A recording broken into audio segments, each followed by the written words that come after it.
Good morning, ladies and gentlemen.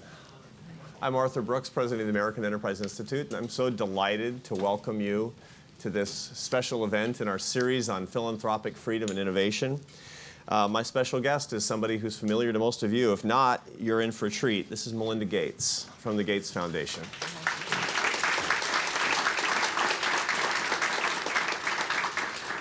We have an hour with Melinda, and I have a lot to talk about, but I do want to give a quick introduction for those of you who are not quite aware of Melinda's background. She's the co-chair and trustee of the Bill and Melinda Gates Foundation, of course, which she and her husband founded 16 years ago.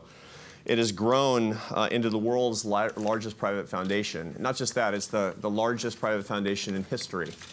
Really quite an achievement. It takes innovative and transformational investments in global development, global health, global policy, and expanding opportunity right here in the United States, particularly through our education system. I should note from the very beginning, as a matter of full disclosure, that the Gates Foundation has been very generous to AEI, and that's something I'm especially proud of. We are serious about saying things that are true even when they're unpopular in every single area of research. We really don't care what political boundaries that we cross, because truth should always come before political victory. That's something that the Gates Foundation believes in too, which is why we have had a long-standing partnership in shaking things up in the education status quo. So I say that as full disclosure, but also as a matter of pride, that we have a long-standing relationship. Before transitioning to the philanthropic work full-time in 1996, Melinda worked at Microsoft, a little-known company in Seattle. She helped to drive the development of a number of interesting and innovative products and initiatives, and she eventually served in the executive role as the company's general manager for information products. Her bachelor's degrees are in economics and computer science, and her MBA is from Duke University. And she and Bill and their 3 kids live in my hometown of Seattle, Washington, which is the greatest place in the world. Ladies and gentlemen, Melinda Gates. Thank you.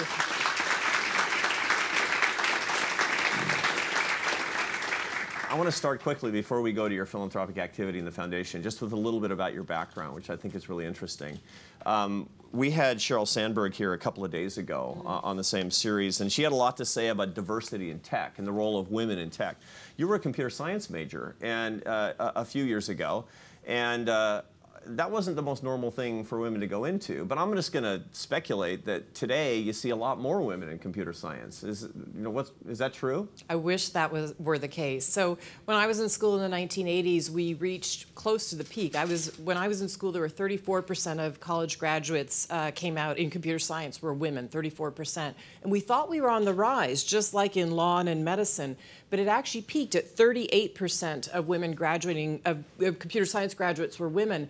And now we're down to 17% of computer science graduates are women. So we went like this, and women aren't entering computer science at the same rate anymore. And that's a real concern to me, particularly when you think of where society is going and how much we use technology and how, to me, important it is that we have women in those fields. So 2 quick questions. Why are there fewer women going into computer science, and why is it important that we have women in computer science? Well, no one really knows. There's several theories about why women aren't going into computer science. And separate from the foundation, I'm doing some work with my personal office where we're actually studying this issue with many, many scholars across the U.S. But there's several theories. One is the sort of gamifying that has happened in the computer industry, where it's become a very male tech-centered, a lot of the games. Some of it has to do with all these lost points of girls and women at middle school, high school, and college. Some is that the tech industry doesn't feel welcoming, or girls don't see it. They don't see female role models and say, I want to be like them in the tech industry. And to me, it's really important because we use tech so much in our lives. And so having women's voices as being part of that, Apple came out with their watch, and it was supposed to record all these things about your health metrics, but it didn't record menstrual periods, and yet I think most women have a menstrual period every month, for about 30 years of their life. So I was wondering what that function was. Yeah, well, it wasn't there. You didn't have to wonder when it first came out, So, and that seems like sort of, in a certain way, kind of a light thing, but when I think about where the future of tech is going in artificial intelligence, and I think about who's programming those machines and who those machines are learning from, at least from my perspective, I don't want it to all be 25-year-old men. I'd like there to be some women training, AI in the future. Now this is interesting. 58% of college graduates are women, which is amazing compared to where it was 30 or 40 or 50 years ago. But we still have tremendous asymmetry when it comes to competency in particular areas. And women are still crowded into certain areas as well. So this is an area of activism for you, something you care deeply about. Yes, separate from the foundation. I care deeply about it's actually separate from the foundation. It is separate from the foundation. That's really interesting. Now, a lot of successful private sector leaders like you and Bill transition to philanthropy at a certain point. But it's a tricky thing to do. I've been working in philanthropy for a long time. I've written books about it when I was in academia. And one of the things that you find is that most people, they will start with kind of philanthropy 1.0, where they get dedicated to giving a bunch of money away. You didn't do that. You made a clean break. You went to the foundation and decided you were going to do philanthropy differently than it had typically been done, using the tools of innovation and entrepreneurship that you and Bill had learned at Microsoft and applying that to the philanthropic world. Can you tell me a little bit about what you were thinking and how that worked? Sure. Well, maybe I should back up just a little bit to talk about how we even got into philanthropy, how we even knew it was what we wanted to do. When Bill and I were engaged to be married, we made this commitment that basically the resources from Microsoft, the vast majority, would go back to society. That was a very easy decision for us because Bill grew up in a family that was deeply involved in their own community. I grew up in a family, I'm Catholic. I grew up in a family that believed in deep volunteerism, and I went to a Catholic, all-girls Catholic school where I was sent out to work in the community, Dallas County Courthouse, the hospital, the local public school. And so we committed that these resources would go back to society. Now, what Bill always said to me was, well, when I get out of my 60s, I'm going to do philanthropy. Now, he has turned 60 this last year, but his plan changed. He started doing philanthropy full-time in 2008. So he surprised me how early he left Microsoft to do it. But we had already gotten going. And it really was this trip that we took while we were engaged to Africa. It was the first time we'd ever been on the continent. And we took a number of couples with us. We went for this beautiful safari. We loved the animals. We loved the savannah and seeing it. But honestly, we were really, really touched by the people. And we kept saying, how can this be? How can we be going down the road? You know, there are very few roads, but go down these roads in a really nice Jeep and be able to fly home to the US in an airplane. And yet people here are still living in huts with no running water, no electricity. They're building a fire at night. You know, it just didn't make sense to us. And so we started much earlier to ask ourselves a series of questions about, well, why is what has gone on? Why do you have this dichotomy in the world? And what is it that a philanthropic organization might be able to do about that? And so we began the foundation well over 15 years ago now. And we really had to say, what are our beliefs as a couple? Who are we, and what is it we want to do with this organization? And our deep-seated belief that Bill and I share is that all lives have equal value, no matter where they're lived on the planet. And yet the world doesn't treat all lives as if they're equal. And we thought there's something that a foundation could do about that. So that's where we began. And then we said, okay, well, who are we as a couple? What are our principles? Well, we believe deeply in innovation. I mean, we both came out of the tech sector, right? We believe deeply in data and rigor and analytics. We believe in working with other people, collaboration. And ultimately, we're optimists about the world. We do believe that human beings can change the world for the better.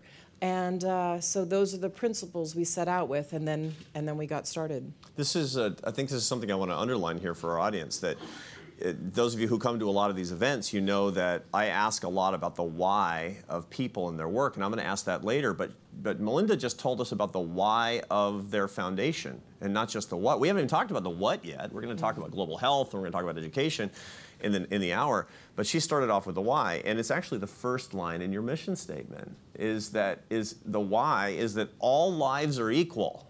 This is profound, radical equality of human life. That's a subversive thing in today's world, isn't it? You're a subversive.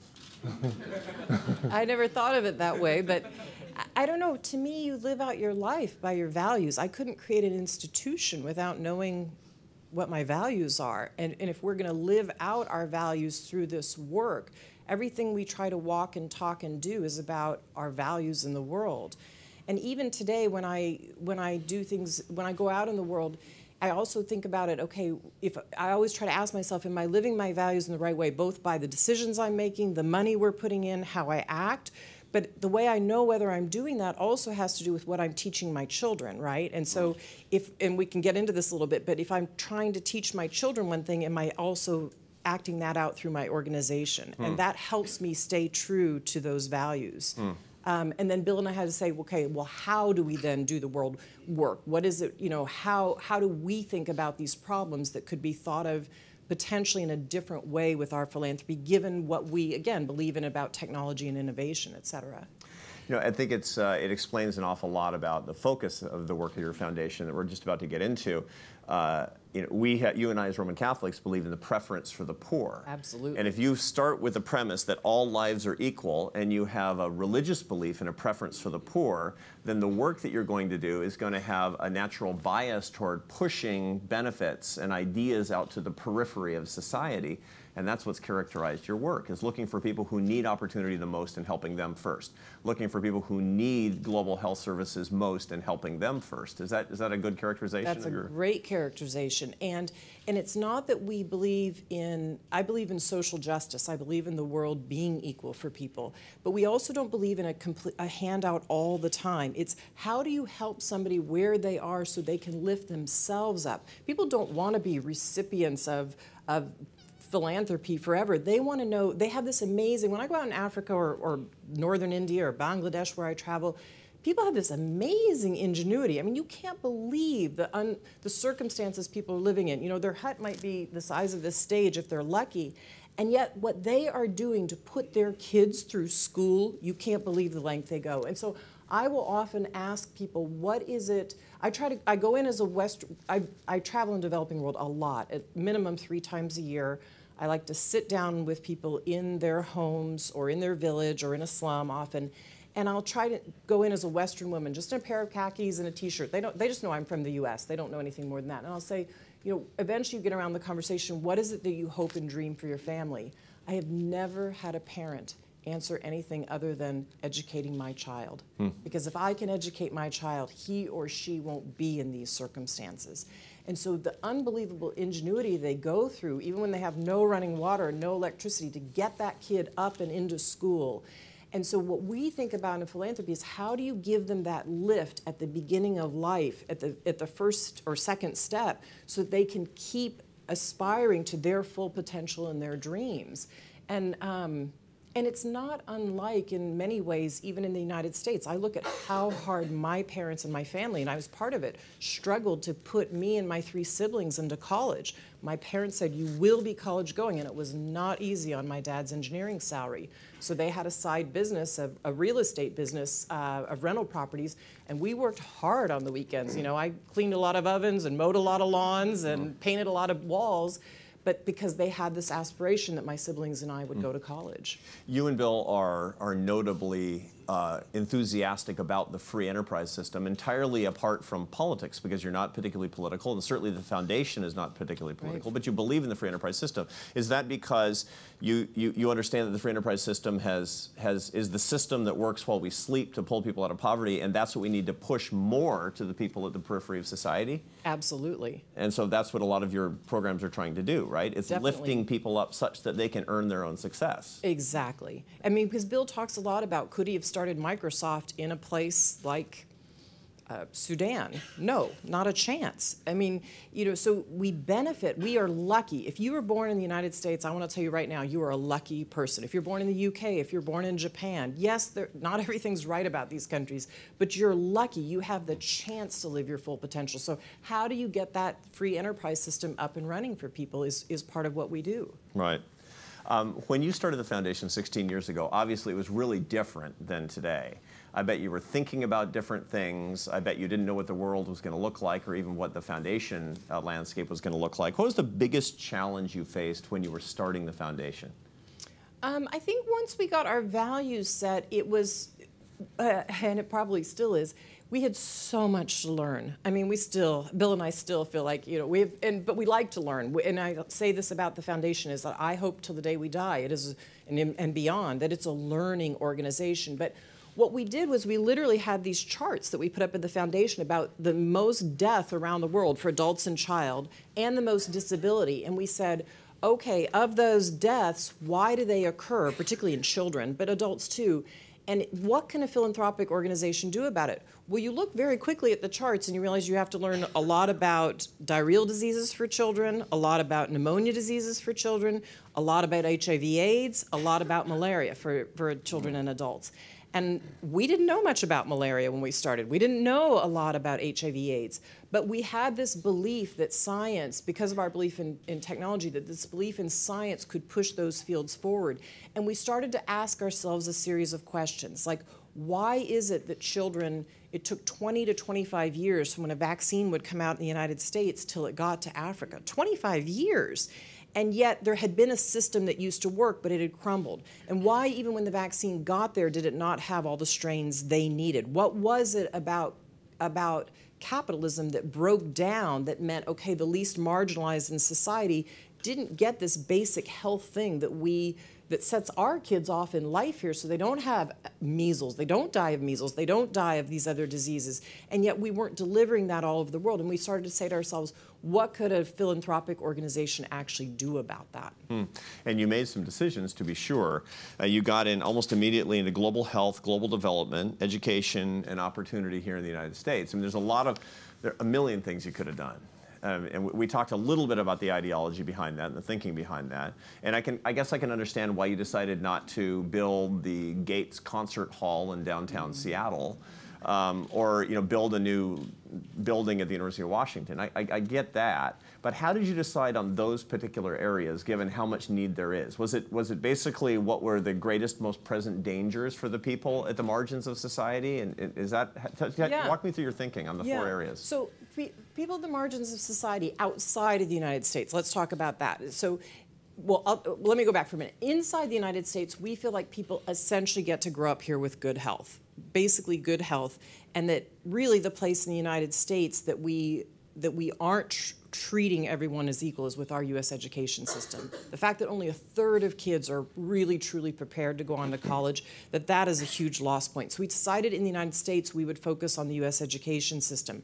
Outside of the United States, people don't even start with basic health. So families get many episodes of malaria, they run into HIV/AIDS, kids die all the time of pneumonia, or they die of diarrhea, like things that in the United States, you go down to the drugstore and you get something off the counter, over the shelf to deal with. And so we said, okay, let's deal with the issues that are the margins of society outside the United States. It's basically health. And so when we went down that list of biggest diseases and disabilities, we said, what could we do to help solve those problems? And you come very quickly to these childhood deaths that are happening, that are truly needless deaths. And we said there's something a philanthropic organization ought to be able to do about that. And so we really started to dig deeply and learn about vaccines. And so you're looking at actual solutions that are somewhat based in technology, somewhat based in science, but you almost immediately started to also invest in ideas, which is great. I mean, this is an idea factory around here. I mean, we're not developing vaccines, we're developing ideas. So what is the role of the development of ideas alongside the actual technological and medical solutions that you were doing? Why did you think about ideas right from the get-go? Well, ideas are what, again, like science, it's what helps us move forward as a society. I mean, ideas help us figure out, do we have the right policies that lead pieces forward? Ideas are what help us rethink. I mean, one of the things we don't want to ever do is get too set in our ways. So maybe I should give a very concrete example. One of the ideas we had in vaccines was, okay, can't you get a pneumonia vaccine out to kids all over the world? That's a pretty big idea. Can't you get a rotavirus, the biggest killer of children, this diarrheal disease? Can't you get that out? And couldn't we get it out? The idea we had was, couldn't we get it out in a lot shorter than 20 years? Could we get it out in less than 2 years? Less than a year? Could we get it out that the day it's manufactured, it has the right strains at the same time for the US kids as it does for Africa? And so we created a public-private fund of a huge pool of money, government money and our money, and we created a pool of fund that we could go then to the pharmaceutical companies and say, we can guarantee you a market now for a vaccine that you didn't think there was a market from. This pull mechanism will pull your vaccine through. Now we will give you some research dollars to go work on a pneumococcus vaccine, a pneumonia vaccine, or a diarrheal vaccine. And once you've come up with it, there is a market that will pull it through.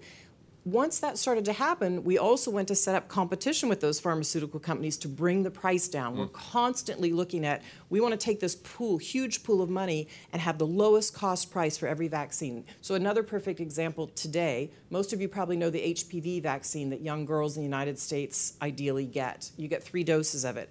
That vaccine, that can be made in 1 dose. But the pharmaceutical companies like 3 doses, right? Because they get more money for it. So we're actually stimulating some competition in the market. We're going to India and China and other places, and we're coming up with a vaccine that's a single-dose HPV vaccine that will eventually distribute all around the world at a much lower cost. So you have to drive the competition. So we both think about markets, we think about capitalism. We want the pharmaceutical companies to absolutely make money, but we also figure out how to stimulate them to go out to other places in the world. So we use capitalism to stimulate competition, and we will guarantee them a market in certain countries. In the rich world countries, they make a different price for middle-income countries, and then basically a cost of goods price for the low-income countries. This is next. I want to pause just as we did a minute ago when you say something that I want everybody to get, because this is I think this is pivotal in your philosophy and what the Gates Foundation is doing. Foundation philanthropy for a very long time has been relatively antagonistic toward markets. The whole idea that markets do things wrong, and so we need to do things that contravene the markets. This is exactly the opposite approach from what you're taking. You understand that markets distribute goods and services, they do certain things right, but markets can fail. So let's work with markets and let's remedy the market failures in a way that will lead to more optimal outcomes. This is a sort of a synchronous approach with market economics. Do you think that that actually explains some of the success of your programs?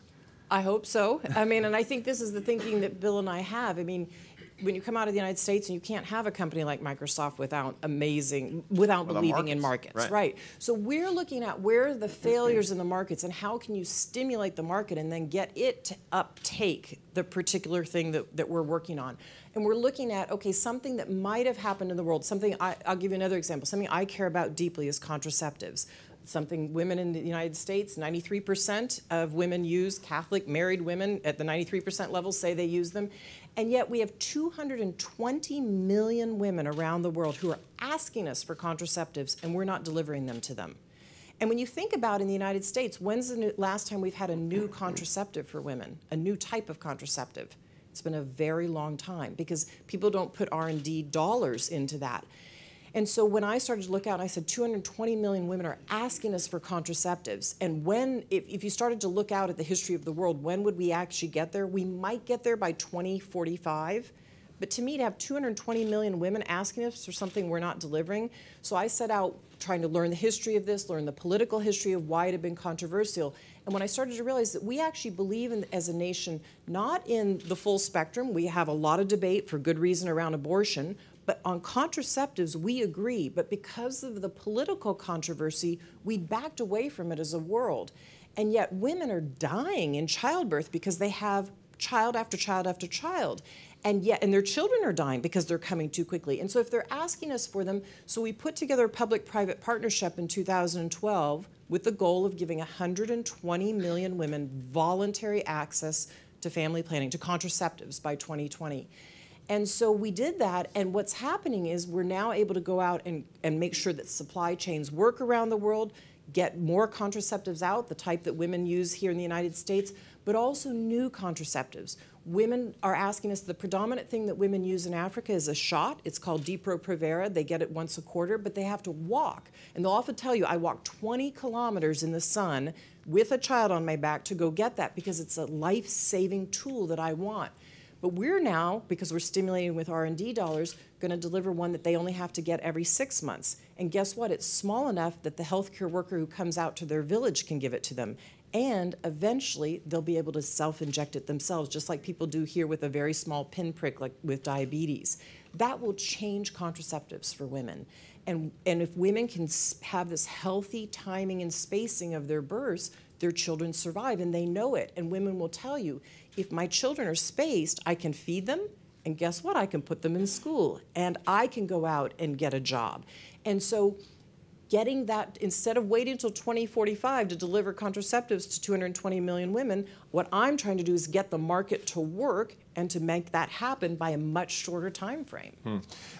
You've done a lot in a lot of different areas, and we're going to get into some of them more in the moment. But I would like to actually ask, what, as you look over the past 16 years at what you've been working on, what's the philanthropic achievement that you're, a real achievement, something you solved that you're most proud of? I think Bill and I would both say this vaccine work. There are literally over 3 million children alive because of the vaccine work that we've done. Hundreds of millions of children have gotten vaccines. And so when you look at, one of the things that when I look out, we try and look at trends. And so when you say, is the world getting better? When I say we're optimists, we're realistic optimists.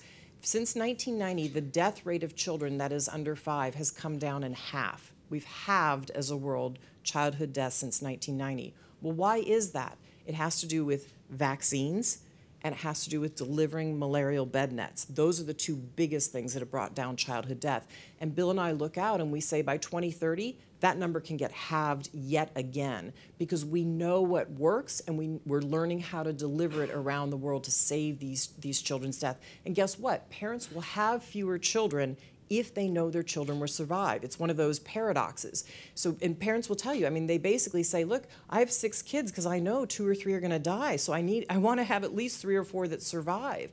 So if they know their kids will survive, wow, it changes everything. And family sizes come down, as in the United States, to a much smaller level, and particularly if we also deliver contraceptives. But that vaccine work, I mean, I've been in many places, many health clinics where children die because they come in with a disease that is curable with a vaccine and they didn't get it. What are the main vaccines that you've helped to develop, and where have you distributed them? So just walk us through from the concept of a vaccine, what it did, and actually what it achieved, just so we can get the scale of it. Sure. I think the ones that we're most proud of is this rotavirus vaccine. Right. It didn't exist before for diarrheal diseases, and pneumococcus, this pneumonia disease. Those are the 2 biggest killers of children. In the third world. In the developing world. Yeah, right. And so those now are being distributed widely across Africa, and finally India's now just allowing them in because they have these 2 northern states in India where there's a huge amount of death. One of the states is almost the size, it's actually the size basically of the United States, and they have a ton of death from basically pneumonia and rotavirus there. And so we've gotten those out. They're out now in over 60 countries, those vaccines. And there are countries where you've been able to effectively wipe out these diseases because of the vaccines that you introduced and developed. They will be over time wiped out. Yeah, I mean, we just now are having cohorts of kids, right, who are getting whole cohorts of kids who are getting the vaccines. The key thing the key point that I'm trying to emphasize here is that, you know, in philanthropy 1.0, and sort of the proto philanthropy that a lot of people think about at first, it's to spread money around to do a little bit of good for a lot of things. Your philosophy has been to actually solve whole problems. It's really kind of amazing. And later, I'm going to give you a chance to think about it first, but later I'm going to ask how those of us who don't have tremendous resources can think about doing that as well. What can each one of us do to solve a whole problem at the individual level? And I'm going to let you stew on that here for a minute. I've got some of my ideas of my own, but I'm really keen to hear how we can each one of us be a miniature Gates Foundation. That's pretty ambitious, isn't it? Yeah. I mean, the other thing I would just say about our foundation is it looks really large to people, and it is large. I mean, it's a large amount of resources, but there's nothing that Bill and I don't say to ourselves that all philanthropy can do is be what we call a catalytic wedge. It can just start the way. It can take risks that maybe somebody else won't take. It can start to look at things, a new idea in a different way. It can ask questions. It can think about, we try to think about data. Do we have data in a particular area or do we not? But then, for the problems we're trying to solve in the world, it takes government funding to fund these things. Even the vaccine work we've done, we've put in over $1.5 billion, but governments have put in tens of billions of dollars. And even in malaria, like we spend a certain amount on malaria a year, several hundred million, But the need of malaria is huge. So we look at where do we start things, where can we take risks, where can we prove things out, and then let governments scale them up, or the market system, better yet, scale it up, and it will take hold. So you're not a lot of philanthropy is intended as a substitute for government or a substitute for market activity, and you're saying you're a complement to both. And if you do the right thing, you start a trend, and somebody picks it up, understanding that this public good can be provided. Absolutely. It has to, for our programs to work, they have to both be sustainable culturally. The people in the country have to say, I want this, and government has to pick it up. So we are in constant partnership. There's nothing we do alone, not a single thing our foundation does alone that isn't in partnership with somebody else. Usually it starts with a group of deep scientists, and it starts with people who understand the culture in an area, and it's working with government and civil society in countries. We've talked about success, and I want to talk about failure for a minute. There is not a good foundation on the planet that's not well run, that has not paid a lot of attention to its own failures. One of the things that I ask when I talk to philanthropists is, you know, tell me about your last 5 failures, and if they can't come up with them, then they're either not really investing or they're not investing in a very adventurous way. So I'm not going to ask you to come up with 5, but do tell me. I could. I know. You don't want to hear all of them. Well, look, I mean, it's like,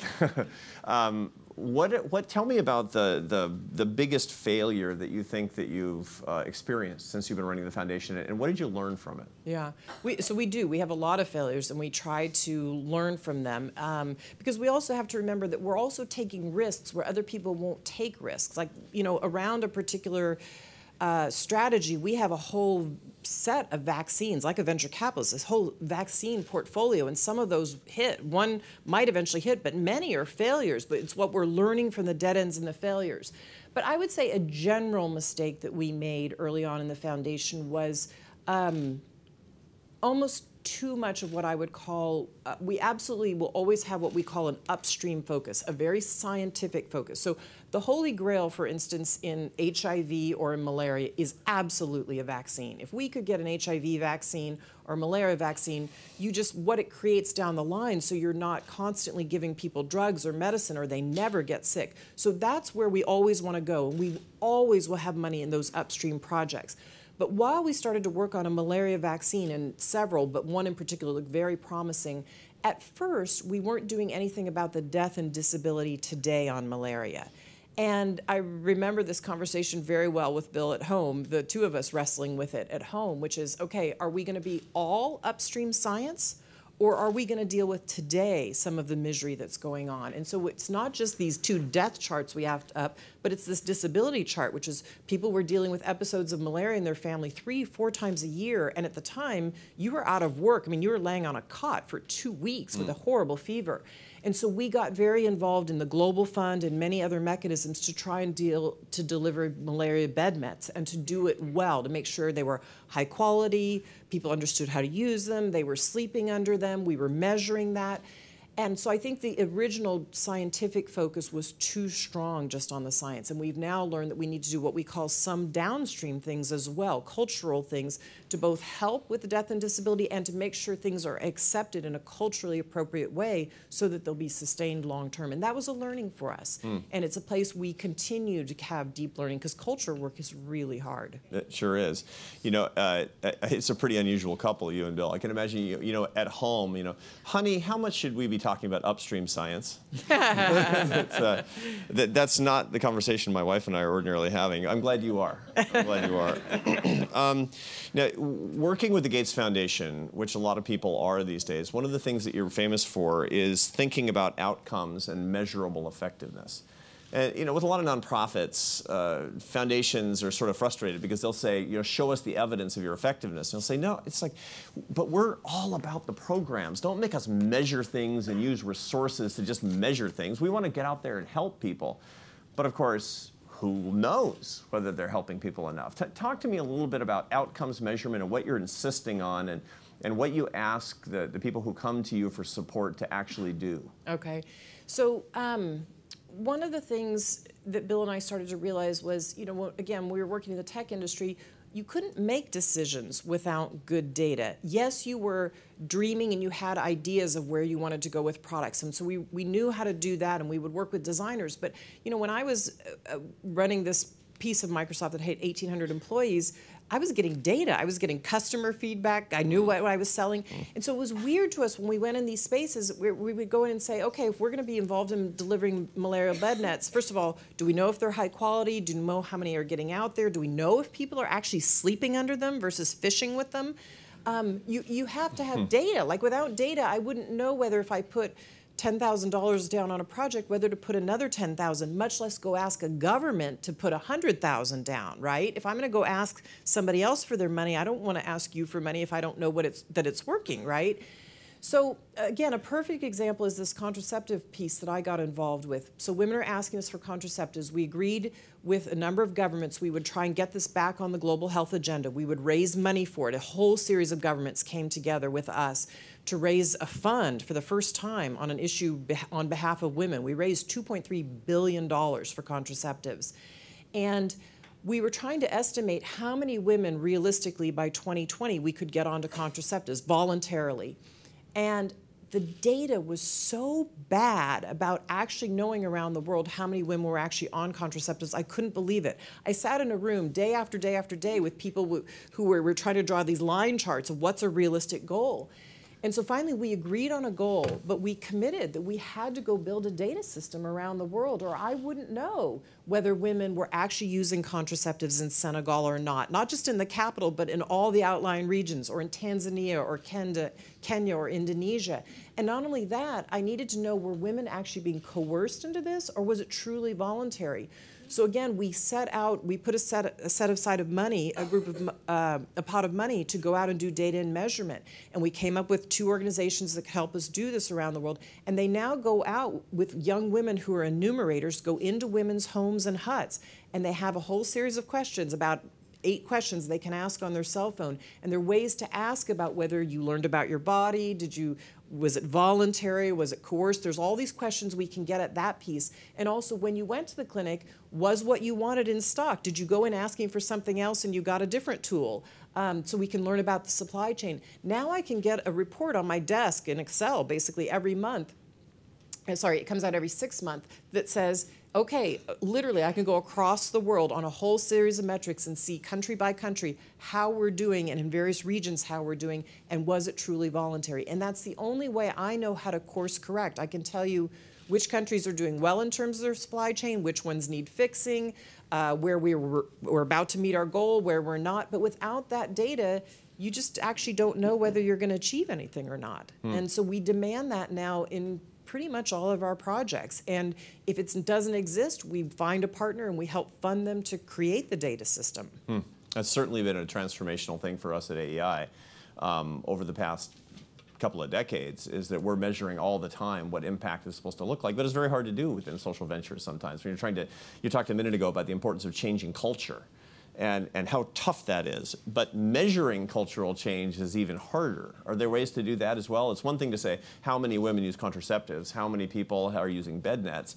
How about how many people have different attitudes about education? How do you do that? Right. Or how do you measure whether a woman has become empowered or not? Yeah. Right? I care a lot. The empowerment index. About empowerment, right? And this is another place I would say that's been a big learning for the foundation is we used to assume that if we got a new tool out there, so for instance, in agriculture, we care a lot about getting drought-resistant seeds out to farmers, right? The rains are coming at very different times in Africa.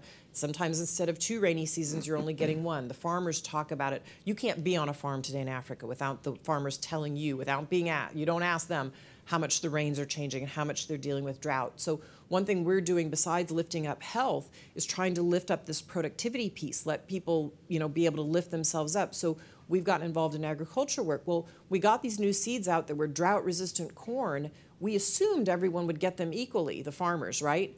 50% of the farmers in the world are women, especially in Africa. Turned out that was a false assumption. The seeds were getting out to the men, but the women don't go to agri-dealers. Agri-dealers don't reach women or these extension services. So we had to all of a sudden start to think, how do we actually reach women? And so we've now started to embed women and girls literally into our programming across the foundation. And so to your question then, I can go out now and measure. There's an index that helps me measure whether women are actually getting the seed at the same rate as men. Empowerment's another thing we're learning how to measure as a foundation. I wouldn't say we are still very much in learning mode, but I'll give you an example. There are these self-help groups. They exist in Africa. They exist deeply in India. And a group of women will come together, about 15 or 20, and you can start to educate them about all kinds of things. Maybe a new seed that's out that gets them 30% more yield on their farm. They come together, and over time, you can insert more and more education. And over time, there's something magic that happens that they start to get a little more yield off their farm. All of a sudden, they're looked at differently by their husband. All of a sudden, they're actually able to buy a bicycle for the family. The mother-in-law treats them differently. They start to become empowered in their home. Now, you can measure that by different things that they will tell you about what's going on in the home, what they could do. But eventually, the group becomes so empowered that these women will start to go to the government and demand services. Or they'll do a sit-in because they know there was a rape in their village and the police didn't come out and investigate it. Or they'll go and they'll say, we want a well in our village. It's not enough that we have these new crops. Why don't we have a well? The government should come dig us a well. That's part of what we're entitled to, and they are. And so all of a sudden, these women become much more empowered. That's something I want to be able to measure, because what is it about those groups, and what is that magic point, and where do you start? Do you start with economic empowerment? Do you start with an idea? Do you start with maybe contraceptives? There's different ways to start the groups. But to tell you the power of these, there are 100 million women in India that have been organized now in these self-help groups. And the government of India has the idea that they want to get another 300 million women in these self-help groups. We have some of them ourselves. Somehow those seem to be getting to empowerment a bit sooner, it looks like, than some of the government ones. So can we learn things from some of ours that we can help pour into the government ones to make them more effective? That's what I mean about effective philanthropy and measurement, because if we can figure this secret sauce out and get the government ones working, theirs are the ones that are the huge scale, right? And to me, that's what changes the world. You empower a woman and you change the world, because we know that if she's economically empowered inside her family, all kinds of magical things change, because she invests in the children, in their wellness, their nutrition, and their education. And boy, it changes the whole cycle, because if she educates her daughter's twice as likely to educate her daughter. And so you start that whole virtuous cycle in a community and in a society for a family. Now, we started with the premise, the why of the Gates Foundation, which is that every life has equal value.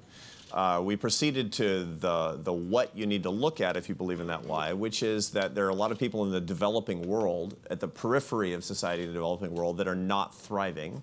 And then we got to the how, to achieve greater thriving, such that they can lead an equally meritorious and valuable and happy life, which is to say, we're trying to make sure that people are less likely to die of preventable diseases. They're more likely to meet their nutritional needs, and women are more likely to be empowered. I got it.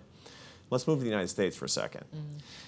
Every life has equal worth. That's the why. The what is, once again, at the margins of society, people are not thriving. Right. Tell me about the how here in the United States. It's different than in Senegal. So what is it here?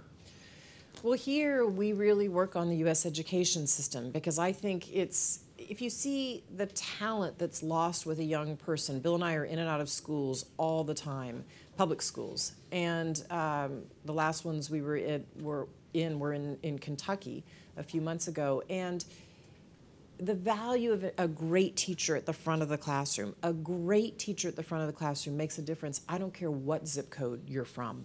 And I think everyone in this room could name a great teacher that they had and the influence they made in their life. And usually you know the person's name and what they did. We know that no matter what zip code a kid's from, if they have a great teacher in the front of the classroom, they can learn and they can reach their full potential. And yet the U.S. education system doesn't offer that to all kids. We only offer it to basically about a third of kids. And Bill and I think that's a crime. I mean, how can we, if we really believe that all lives have equal value and you believe in a democracy, shouldn't everybody have the chance to get a great education to then go live and do what they want to do? So that's the place that we spend a lot of time and resources on in the United States, and it's a very, very difficult problem. So in America, your primary focus is human capital development. Definitely. And that's what you do with us here, in the domestic work that you do with us here in the United States. Are you optimistic about what we're going to be able to see over the next 20 years? Not just our work at AEI, but your work at the Gates Foundation and what we can together we can do. No, I am. I think there's some things coming along that are going to help. I do think the charter school movement has been huge in this. I think people are seeing what it's done for New Orleans after it was rebuilt. I think DC, the way Kaya Henderson, the superintendent there, the chancellor, has really built great charter schools and taken those lessons, though, into the public school system and said, I don't have to make it all charter schools. I can pour those lessons into the public school system and lift all kids up. DC's had some of the greatest gains, as has Kentucky, because of some of the things they have done. So, and I think some of the tools coming along for personalized learning, I think are going to make a big difference in terms of helping teachers in very tough situations. But we also need to look at our personnel system and say, how do you get teachers who are a B- teacher to be a B+ or an A-? How do you get a teacher who's a B teacher to become an A? There are other countries who do this well. They have great mentorship programs for teachers. They have a better career ladder for teachers. They do a better job of teaching teachers in the college system before they get into the school system. So all those pieces need to be worked on, but I am optimistic. We're going to get into the lightning round here before we get to our audience. I've got 2 questions that I promised I was going to give you, and I want to give them to you right here at the end. And when I'm done with my 2 questions, I'm going to turn to the audience, and I know we have some people waiting. The first is, sometimes it's frustrating for people who are looking at an enormous foundation, not because they're cynical about what you can do, but because they wish that they could do more. What can each one of us do that share your view that every life has equal value, that dignity is something that everybody deserves, and that every human being, furthermore, has potential? You know, each of us who believes this, what can each one of us do to do one thing big, as opposed to simply spreading around some good wishes a little bit to a lot of people? I would say find where your passion is and alight that, because whatever you're passionate about, that's what you're going to spend your time on. And we all have time, energy, and some form of resources. And I don't care if it's $10, you know, but your time and your energy and the way you think about things. So just get involved in something in your own backyard. It makes an enormous difference. I know a woman who moved from DC to Seattle. She knew nobody in Seattle, but she'd done some nonprofit work here, and she started an unbelievable organization in Seattle called Recovery Cafe that brings people off the streets to help them who are recovering addicts. And what she started less than 10 years ago in Seattle, after having a big life change with her husband and a career move that she didn't want to Seattle, they came, she started this. It's become a national model now, and it's being replicated all over the place. And she had no money to give to this thing, but her leadership and her enthusiasm and her energy and having a certain sense of she knew what she was doing and what she thought was right. Now she's learning how to measure it, which is why other people are coming and saying, wow, that actually really works. And the drug czar came and visited her. But her energy and her passion, that wouldn't have happened without her. So whatever you find in your own backyard that you want to work on, do it. Do something that lights your passion, because I guarantee you'll spend more and more and more time at it. Last question from me. We talked about the why of the Gates Foundation. How compelling. I mean, and we started off by talking about that. And how many foundations are there out there? Philanthropies that actually don't start with their why. I can't tell you how much lost energy there is, because if you go to a foundation, the founder of a foundation, and say, well, you know, why do you exist? Well, because we have a bunch of dough. That's the wrong why. I mean, I dare say that's the wrong why. You didn't do that. I mean, you had a concept, you had a model. But that really has to get back to you and Bill. And you've had kind of an extraordinary life. You had a life that turned out probably differently than what you were expecting. I'm just going to guess. I wasn't expecting to marry Bill. Neither were my parents.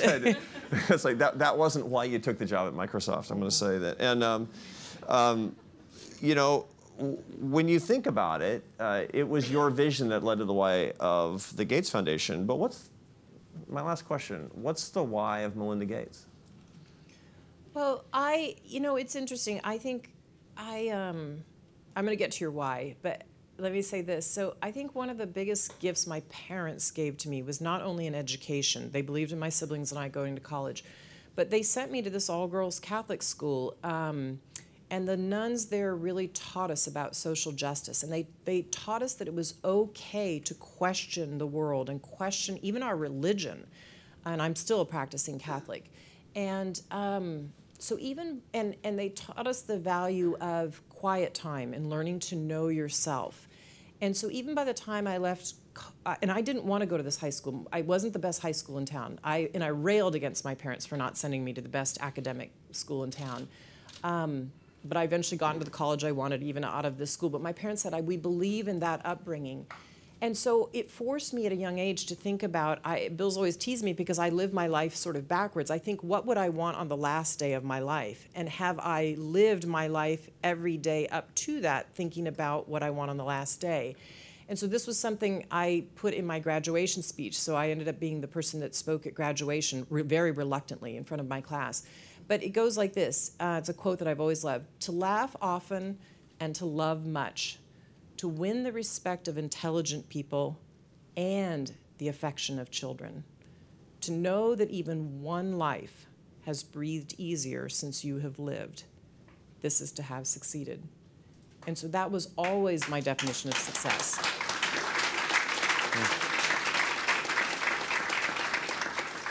And so I hoped and dreamed that I would help one person succeed in life to live a better life. And we've been lucky enough with the foundation that it's hopefully many, many people. Thank you, Melinda. Now to the audience. We just have a few minutes left, and I can see we have no questions here. So I want to start with our mutual friend, Mike Gerson. I wanted to ask, the foundation has been involved in an effort called Living Proof. And a lot of Americans think that global health and development is a story of failure and waste. And I'm curious what the role and importance of telling stories of success has been in all of the efforts that Gates has been involved in. Yeah. Yeah, it's interesting. The American people seem to think when you poll them that we spend 25 to 30% of the U.S. government budget on foreign aid. And in fact, it's less than 1%. And the reason Bill and I are passionate about getting out these stories, the fact that childhood death has been cut in half since 1990, or Ethiopia met every single development goal it had in the last 15 years. Like when I think back on the TV commercials when I was a kid, Ethiopia was like a dust bowl, and I travel there now, and it's this amazing, thriving place. Yes, there are people still in poverty, but boy, is that place changing. And so we have to tell the stories because one of the things that for our generosity of the American people, that foreign aid has done, that less than 1% of U.S. government budget, it's allowed people to lift up their own families, to start with good health, to educate their kids, to get a job and create an economy. And it's that virtuous cycle that's gotten going. And so these countries, what you see in a family happens then at a community, it happens at a city, and then it happens at a whole country. They're lifting themselves up. And so when I travel around Africa, I see middle-income economies these days, but it's that foreign aid. So if you look back in the history of South Korea, we used to give aid to South Korea. We don't any longer. South Korea got on this virtuous cycle. It's lifted itself up. It now gives foreign aid. Same with Thailand. That's what we're trying to do with the money that comes from foreign aid. And by the way, it protects us. The other thing it does is, by having these primary health care clinics that are, again, about twice the size of this stage that people go to in remote places in Senegal and Niger and Tanzania, it means that the diseases that they get, we're stopping them in their own countries so you don't get things like Ebola coming to the United States or Zika. So those investments are both the right thing morally to do. It helps lift up economies, people lift themselves up, and it keeps some of this disease from spreading around the world because we are connected. Aparna Mathur, AEI scholar. And Hi, Melinda. So I've been reading a lot about your work on time poverty and the fact that unpaid work is primarily done by women in households. And I really loved your example of how you went to India and you saw this mother and daughter who were basically cleaning dishes till 10 at night, and then the girl said, "Oh, now I can do my homework." And my question is, we've seen how in the U.S. some of that has the unpaid work has been relieved by automation. You've seen mechanization, and women are spending less time on household chores. But how do you go into a village or a house in a village in India and also change the mindset of families that mothers and daughters could be doing more than simply household chores? Sure. So one of the ththings that Aparna is talking about is that, so in India, for instance, around the world, first of all, even in the United States, women do more unpaid labor than men. And what that means is it's this hidden inequity. So in India, for instance, a woman does 6 hours of unpaid labor a day versus a man does 1. And so it's one of these hidden root inequities that we don't talk about. Even in the US, a woman goes home and she's usually the one responsible for more of the laundry, more of the homework, more of the making sure the lunch boxes are made for the next day. And what it means is that she doesn't get to do, she wants to do some of the caring, of course, for her kids and the elderly, but it means it keeps her often out of the labor force in a place like India. So we have to get at these cultural biases. We have to recognize that it's actually work. We have to bring it out in the open, and then we have to work to reduce it. And part of that is both technological things, like a dishwasher in our house or electricity makes a huge difference. Then women aren't carrying firewood. But it also means saying that we have to talk in our own families about redistributing the workload so that men actually help with some of the work as well. Because otherwise it does rob women of their time to do other productive things in society. Joanne Florino. We got a mic coming for you, Joanne, from the Philanthropy Roundtable. Yes, hi. Thank you for being here this morning. I enjoyed your comments about using private philanthropy via the Gates Foundation to trigger changes in government funding and even make that government funding more effective. But I know that you've also been interested in triggering more private philanthropy around the world through the Giving Pledge. So I'm wondering if you could talk a little bit about the challenges you've faced as you've gone abroad and talk to those with capacity to give greatly about the Giving Pledge. Sure. So we started it as an idea here in the United States, but as we would go out to other countries and talk with other wealthy folks, they were interested in joining too, which was a surprise to us. So we now have 154 pledgers who are billionaires who have committed to giving over 50% of their wealth away, either in their lifetime or in their will, and they're from 16 countries. And the great thing about this group, we get together now and we continue to recruit others to the group. The great thing is we get together once a year, and it's really with a complete learning agenda to learn from each other what we're doing in philanthropy, what we're learning. We talk about mistakes and failures in private where people are comfortable, talking about how did you fund that, how did you think about that, how do you think about wealth in your children or your children in philanthropy. So it's the learning sessions are really about trying to get people to get going earlier in their philanthropy and to do it smart, learn from one another. And so it's also, we've done this as a group because we think it's the right thing for society, for the wealthy of society to say, if you have $1 billion, giving away half of it is not a difficult thing to do. Trust me. And they ought to do it. And so we're trying to set a model for the world about what's right. And also to get a lot of these people are self-made billionaires. So they obviously have done a lot of thinking about their business, and you'd be amazed at how much their thinking skills actually apply to philanthropy. But they have to be willing to rethink and to think newly about, take those skills and take it to a new area. But we also try to convince them it's a lot of fun. And the group helps convince one another of that. So there's social capital involved in this. I mean, I've talked to some very, very wealthy people when they contemplate giving away $25,000, and it's as if you would ask them to, cut off one of their fingers. And I realized after a while that the reason for that, when they're self-made, is because they still have the mentality of somebody who has scarcity. Definitely. That's the main cultural barrier, is scarcity mentality. And in point of fact, that's one of the big barriers to a happy life, is a scarcity mentality about all of the things that we should have in abundance: faith, family, community, earned success, all of the good stuff, right? So how do you deal with the scarcity mentality? Well, I think when they start to see that other billionaires are giving money away and doing it well, and that over time that we all started small. Everybody started with these $25,000 grants, but then it built up over time, and that, wow, okay, you did that, but look what you changed with it. Then they start to go, oh, I could do that too, and I just need to figure out what my area of interest is and do it in my area. And they also learn from each other that surrounding themselves, of course, with people they trust, right, who can help them make those decisions. Otherwise, what happens is, and we talk a lot about this, is amongst ourselves, which is, universities are great at coming and asking for money, right? That new science building, the new law building, and there's nothing wrong with that. That's fantastic. Think tanks are good at that too. Think tanks are good at it. Yeah, that's right. But that's probably not the only place you want to give your wealth, right? And so, so we made it a safe group for people to have those discussions. Oh, unfortunately, we have reached the end of our time, and we have many, many more questions. And I'll take the heat for this from you.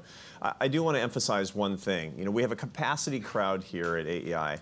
Not to talk about the standard fare of what we do in public policy, but these are people who are interested in making the world a better place. The why of our institution is that we believe that human dignity and human potential are the natural rights of all people, and we want to give more people a better life. It's a lot like what you're talking about, and that's what this conversation is about today, and that's what all of you have come here and spend an hour of your time.